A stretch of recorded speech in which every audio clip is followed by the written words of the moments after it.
Assalamualaikum warahmatullahi wabarakatuh.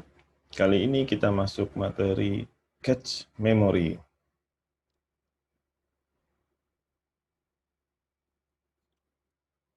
Sebelum masuk ke materi cache memory, kita bahas tentang karakteristik dari sistem memori komputer. Berdasarkan lokasinya, memori komputer dibagi menjadi dua, yaitu internal dan eksternal. Memori internal ini sering disamakan sebagai memori utama, walaupun sebenarnya ada cache memory yang juga merupakan memori internal. Selain itu, ada juga memori yang ada di dalam prosesor, yaitu register. Sehingga memori internal itu pada dasarnya adalah prosesor register, memori utama, dan juga cache memory. Kemudian ada memori eksternal. Ini adalah memori yang digunakan sebagai media penyimpanan atau perangkat periferal yang berfungsi sebagai media penyimpanan. Memori eksternal ini diakses oleh prosesor melalui I/O controller. Beberapa contohnya seperti optical disk, magnetic disk, USB flash disk, dan lain sebagainya. Kemudian dari sisi kapasitas, memori dihitung dengan jumlah word atau jumlah byte yang dapat ditampung pada memori tersebut. Kemudian terkait dengan unit transfer. Untuk memori internal, unit transfer ini adalah sama dengan jumlah jalur listrik yang masuk dan keluar dari modul memori. Jumlah ini bisa sama dengan panjang dari Word atau bisa lebih besar dari ukuran Word itu sendiri. Seperti misalnya 64 bit, 128 atau 256 bit. Perbedaan yang lain untuk beberapa tipe memori adalah metode pengaksesannya. Yang pertama adalah metode akses secara sekuensial, di mana memori diorganisasi menjadi unit data yang disebut sebagai record. Kemudian aksesnya itu dibuat dalam bentuk urutan yang linear, di mana informasi pengalamatan juga disimpan dan digunakan untuk memisahkan catatan dan membantu dalam proses pengambilan data. Nah, contoh dari memori jenis ini adalah tab, di mana untuk melakukan pembacaan tab atau pita itu harus digulung ke posisi yang tepat. Nah, proses ini umumnya memakan waktu yang cukup lama, karena proses ini membutuhkan waktu pencarian yang berurutan, di mana untuk menunggu ke lokasi yang tepat itu diperlukan pencarian yang berurut dan mungkin membutuhkan waktu yang bervariasi, bisa cepat dan bisa cukup lama. Kemudian metode direct, di mana setiap record ini memiliki alamat unik berdasarkan lokasi fisiknya. Akses dilakukan secara langsung pada alamat tertentu dan ditambah dengan pencarian sekuensial.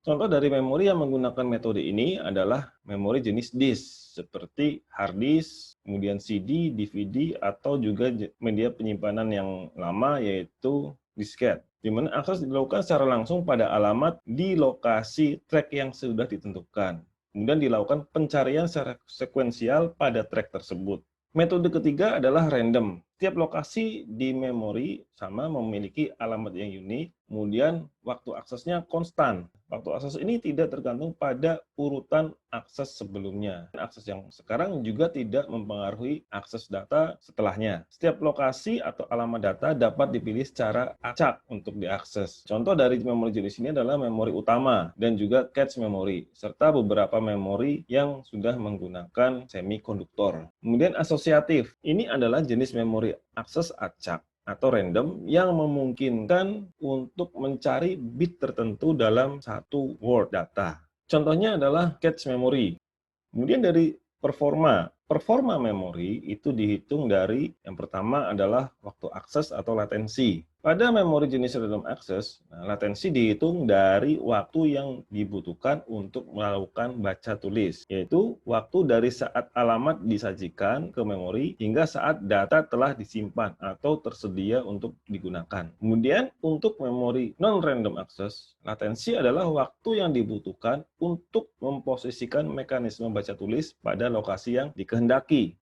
Kemudian waktu siklus memori atau waktu putar. Nah, konsep ini diterapkan pada memori jenis random access. Waktu putar ini terdiri dari waktu akses atau latensi ditambah dengan waktu yang dibutuhkan hingga memori siap melakukan akses berikutnya. Nah, waktu persiapan ini digunakan untuk mempersiapkan jalur-jalur sinyal bahwa data sudah tersimpan dengan baik. Kemudian transfer rate atau kecepatan transfer.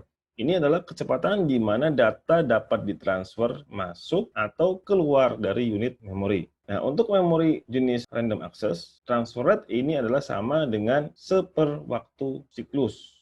Kemudian dari jenis tipe fisik, memori dibagi menjadi beberapa jenis. Yang pertama adalah semikonduktor atau memori yang menggunakan chip. Kemudian yang kedua adalah memori dengan permukaan magnetis. Ini adalah memori yang biasanya digunakan pada disk dan juga tape. Kemudian memori jenis optis dan magneto-optikal atau magneto-optis. Karakteristik fisik dari memori ini dibagi menjadi 3 jenis. Yang pertama adalah volatil. Memori jenis volatil ini informasinya akan hilang ketika daya dimatikan atau ketika komputer tidak mendapatkan daya listrik. Memori volatil ini umumnya berbahan semikonduktor. Jadi memori volatil ini hanya dapat menyimpan data ketika komputer dalam keadaan hidup. Kemudian jenis yang kedua adalah non-volatil. Ini adalah memori yang tetap menyimpan informasi ketika daya listrik tidak tersuplai atau tidak mendapatkan arus listrik. Nah, memori ini tidak membutuhkan arus listrik untuk menyimpan informasinya. Memori non-volatil ini bisa berbahan semikonduktor juga, magnetis, dan juga optikal. Kemudian ada juga memori jenis non-erasable atau memori yang tidak dapat diubah isinya. Jenis memori ini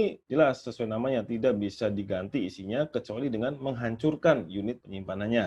Nah, memori jenis ini dikenal dengan istilah read-only memory atau ROM. Jadi ketika data sudah dimasukkan ke memori jenis ini, data tersebut tidak dapat diubah atau dihapus. Kemudian dari sisi pengorganisasian, memori diorganisasi khususnya pada jenis RAM atau Random Access Memory. Jadi pada Random Access Memory, memori disusun berdasarkan susunan fisik bit untuk membentuk suatu word. Lebih detail tentang ini akan dibahas pada memori internal. Nah, batasan pada desain memori komputer ini dapat diringkas dari 3 pertanyaan. Yang pertama, berapa banyak memori dibutuhkan atau seberapa besar memori dibutuhkan. Kemudian, seberapa cepat kecepatan yang diperlukan untuk mengakses memori. Kemudian, seberapa mahal harga memori yang dibutuhkan atau yang kita butuhkan.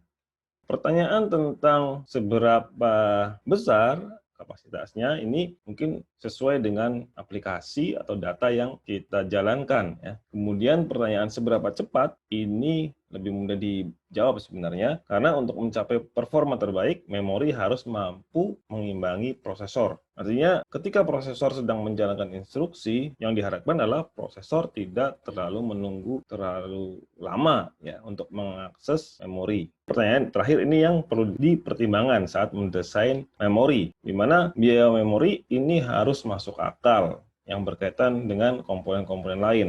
Nah, implementasi memori sendiri yang berkaitan dengan kapasitas, waktu, dan biayanya umumnya diimplementasikan dengan hubungan sebagai berikut. Yang pertama, memori dengan akses yang lebih cepat, biaya per bitnya besar atau mahal. Jadi harga per bitnya mahal. Kemudian memori dengan kapasitas yang lebih besar, biaya per bitnya lebih kecil atau lebih murah. Memori dengan kapasitas yang lebih besar, itu waktu aksesnya lebih lambat. Kemudian solusi penggunaan memori ini bagaimana? Nah, solusi memori ini jelas tidak akan tergantung pada satu jenis komponen memori. Kita bisa melihat pada hierarki memori berikut. Ini adalah ilustrasi hierarki memori. Yang paling atas adalah jenis memori yang ada pada, katakanlah pada board atau internal komputer. Yang paling atas ada register, yang paling cepat dan paling mahal, ada cache, kemudian ada memori utama, kemudian di bawahnya ada outboard storage, media penyimpanan, magnetic disk atau hard disk, CD-ROM, dan sebagainya. Kemudian yang paling bawah adalah offline storage, yaitu magnetic tape atau pita magnetis. Ya. Tentu saja yang diinginkan saat mendesain komputer adalah biaya tidak terlalu tinggi, tapi bisa meningkatkan kapasitas dan waktu aksesnya tetap cepat. Kemudian adanya penurunan frekuensi akses memori oleh prosesor. Jadi kuncinya adalah dengan penggunaan memori yang cepat dan mahal, tapi ukurannya kecil ya untuk mengurangi biaya. Kemudian memori yang lebih besar dan lebih murah digunakan lebih banyak. Tentu saja dengan susunan-susunan tertentu. Contohnya penambahan cache memori di antara register dan main memory. Nah, cache memory ini dirancang untuk mendapatkan memori yang cepat, kemudian besar, dengan penggabungan memori yang berharga murah dan berharga lebih mahal.